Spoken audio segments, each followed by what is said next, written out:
Kati bannange buli mulundi bwenjogeraganyako nammwe okwansiganya nammwe ebirowoozo mbeerayo ne gyentwalanga theme ennene naddala kati eno eri bavubuka abatandise okukola naddala mu kkubo ery'okwekulaakulanya investment.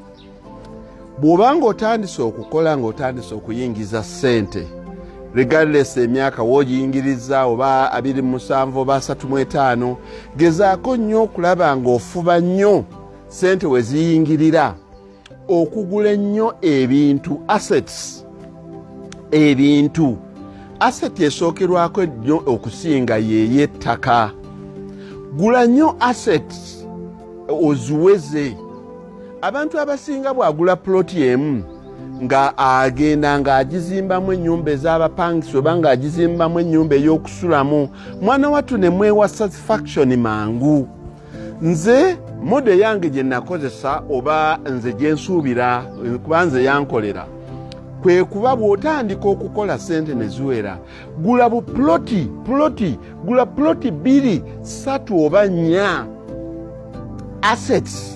Eriyo naddala bano abasomye bo balina liquid assets bagula shares mu MTN bagula shares mu DFCU bagula shares mu makampuni nazo assets but they are liquid assets.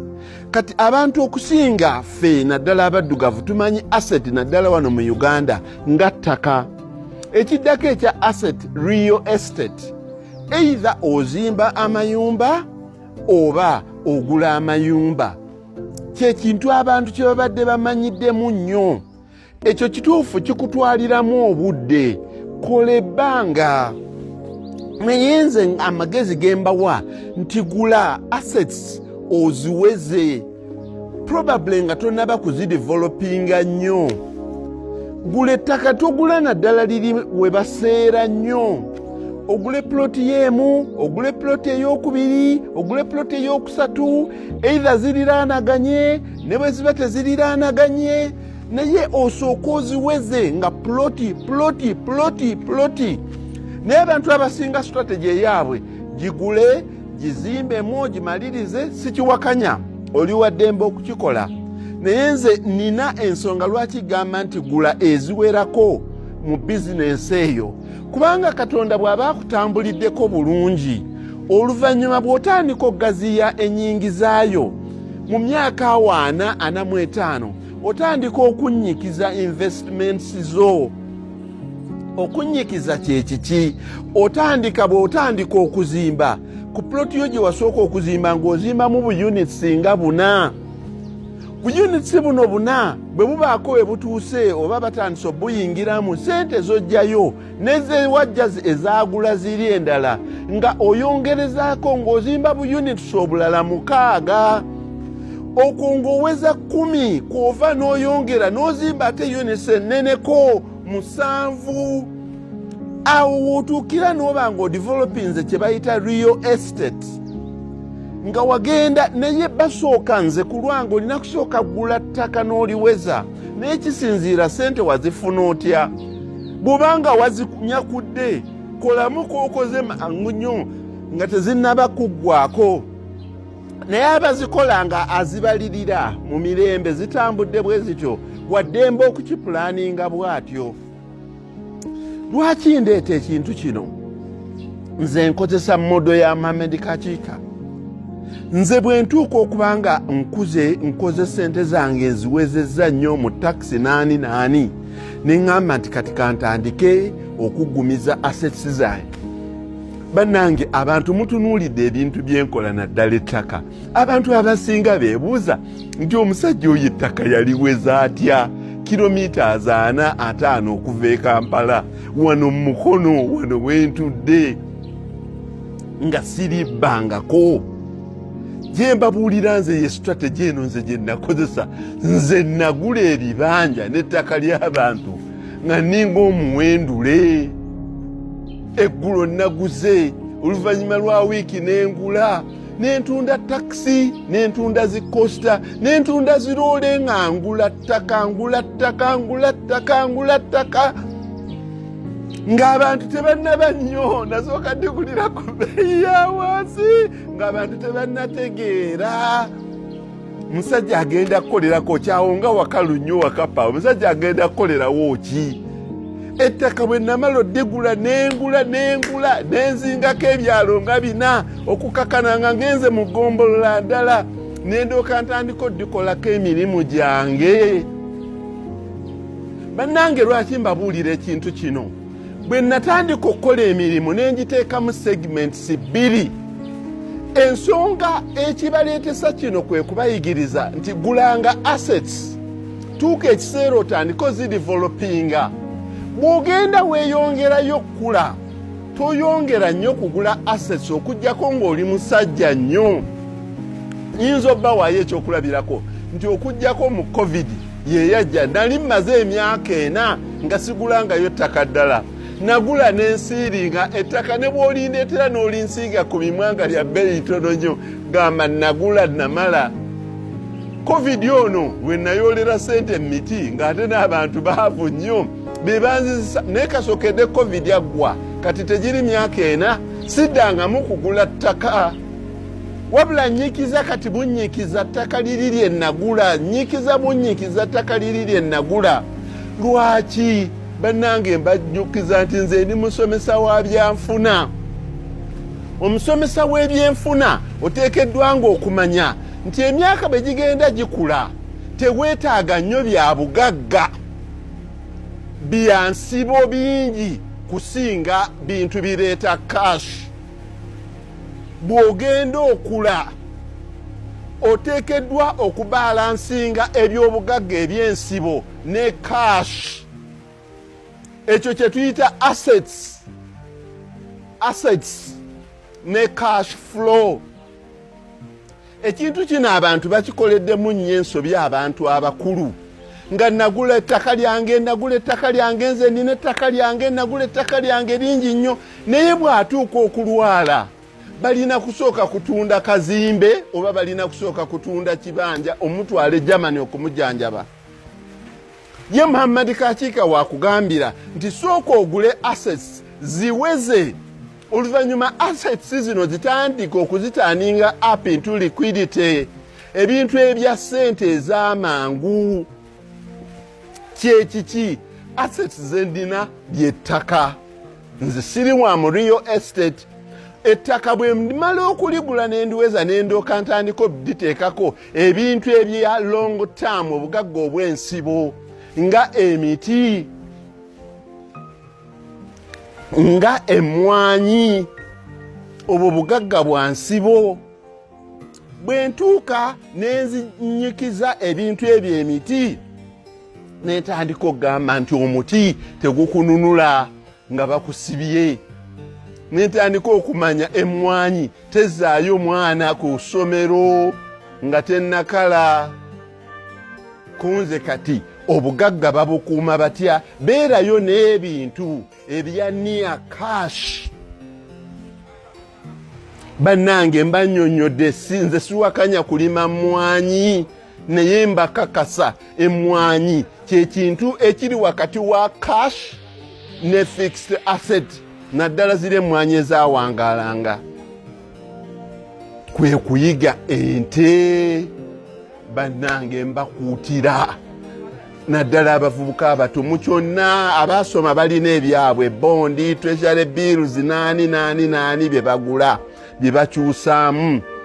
Ffe Bakakiika bawolole, ffe tugule ente, tulunde mbuzi, nkoko, nte, naye nga tulina ne fixed assets, ebintu ebikulu ebikalu.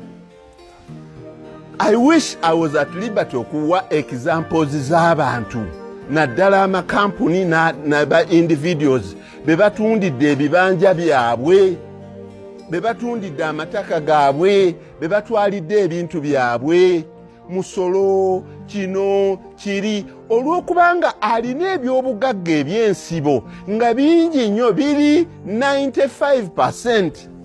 naye ebintu ebireeta ensimbi biri 5%. mu Lungereza bakitukuutira olubeerera, never be majorly asset rich and cash poor. Assets ze zirina okuba nga ze zisinga, obugagga obw'ensibo bwe businga okuba nga bulina okuba nga bunene, naye ate n'ebintu ebireeta ssente ebya cash oba near cash birina okuba nga bingi, basobole obutakutwalako bya bugagga byo biri bya nsibo nga batutta amayumba g'abantu ku Ddondolo. Sijja kwogera nnyo naye nze ndabye omuntu ng'ennyumba ya miliyoni 8 naye nga bawannyondo ba kooti bagitwalidde ku 207. nga ndabye abantu bangi nnyo be batwaddeko ebintu byabwe, oba mmotoka ya miliyoni 4 naye nga bamubanja miliyoni 3. Miliyoni 3 nezimutwazisa, naye nga miliyoni 3 singa yalinayo enteeze yali badde agamba bugambi nti mukwate ruhogo ne mukwate n'ebihogo mukwate ne rweju mugende musasule.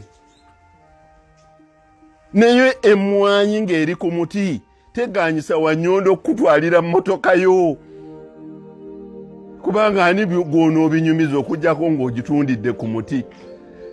Naye ebihogo ogirosonga mu busonzi bwoti nga baleese dda cash.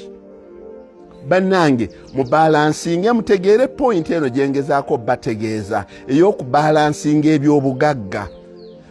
Oli bwakumenyeranga nti gundi alina ennyumba egindi, alina ennyumba egindi, alina ennyumba egindi, alina ennyumba egindi, alina kalina egindi, alina kalina egindi, obuuzanga nti bizinensi z'endala kiki? Kubanga ennyumba teyeenunula. Ennyumba erina kununulwa bizinensi ndala evaamu ssente.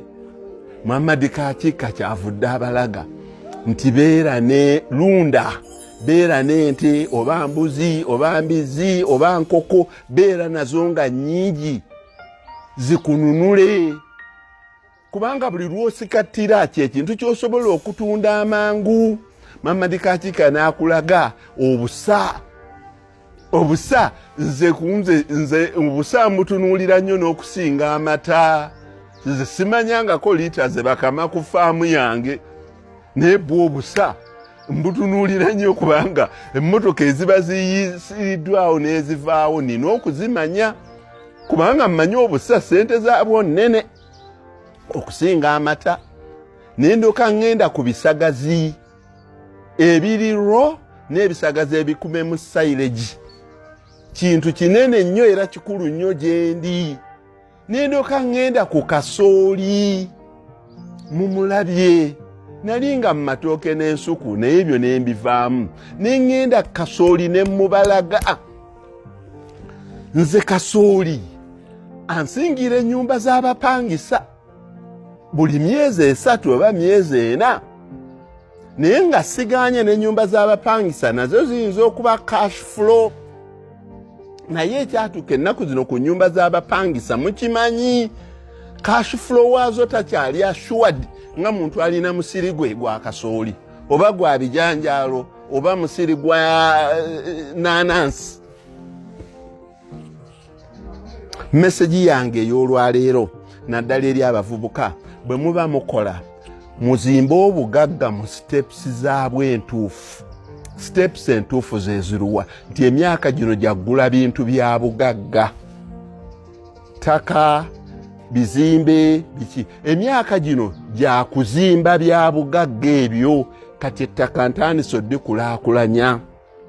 Emyaka gino sikyayongerako nnyo bya bugagga bya nsibo, okujjako nga ndi muggumivu nnyo. Kati nze okunguza ettaka osiitaana, kuba ettaka ndirina erimala. Obuvunaanyizibwa bwokka bwe nnina kwe kulaba nga ndikozesa maximumly and efficiently okulizaaza ssente. Naye bannange abaali balabira okumpi, buli lwe yagulangayo kapulotiko oba akabanja ke ng'ate anoonya ssente ezizimbamu. Kati balina obuzigo bwabwe 4 oba 5, nze neeyongerayo ttaka ku ttaka, ttaka ku ttaka, ttaka ku ttaka. Oluvannyuma bwe ntandise odidevelopinga ne balooka bazuukuka nti owoye yali plan ye. Funa assets nga emyaka gyo gikyali mito nga gikyali mirungi.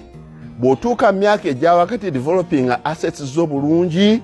Bw'omala okuzidevelopinga assets zo, then concentratinga nnyo n'okubeera ne liquidity cash flow. Bana teriyo kitwazisiza bintu by'abagagga nga mabanja.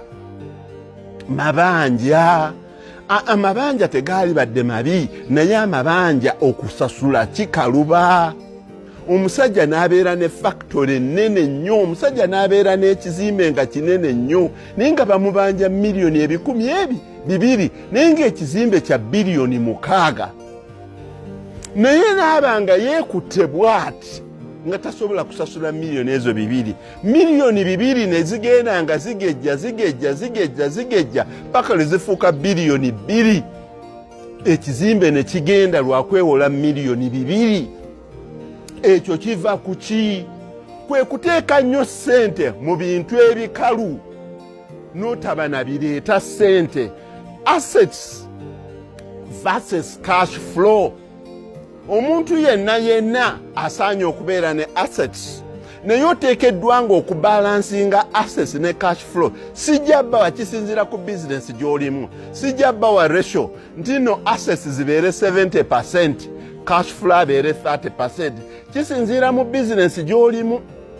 Kati nze ng'okulima, ettaka lyange litwala about 80% ku by'obugagga bwange. Ettaka lyange kye kisingako okuba eky'obugagga kyange. Naye ate ettaka terireeta ssente. Nannyini kuleeta ssente bwe buno bu 20% obwa cash flow okusobola okuyimirizaawo ettaka liri. So mwegenderezenga nnyo ng'abantu babayingiza mu bintu ebitayinga capital. Kankuwe kyakulabirako miti. Abantu basimba pine balinaye balize. Pine tagaana mwana wo kumufulumya exam room ng'ali mu last semester. Ne bw'onnyonnyola aba university emirundi omutwalo nti nina pine acres 1000. Pine nga tannaweza myaka 15 oba 2 is as good as useless. Naye oli alina obukoko bwe etteeso oba oli alina obubuzi bwe aba asinga alina pine acres 1000 ng'omwana bamugoba school fees. So to balancing ennyo fixed assets ne liquid assets oba near liquid assets. Ekintu ekyo kye kisinza okusuula abantu. Nze naali badde nzimba ebiyumba ebyakabi na buli kintu kyonna nga kyakabi naye obwongo bwange buŋŋamba tobeeranga nnyo na sanka capital.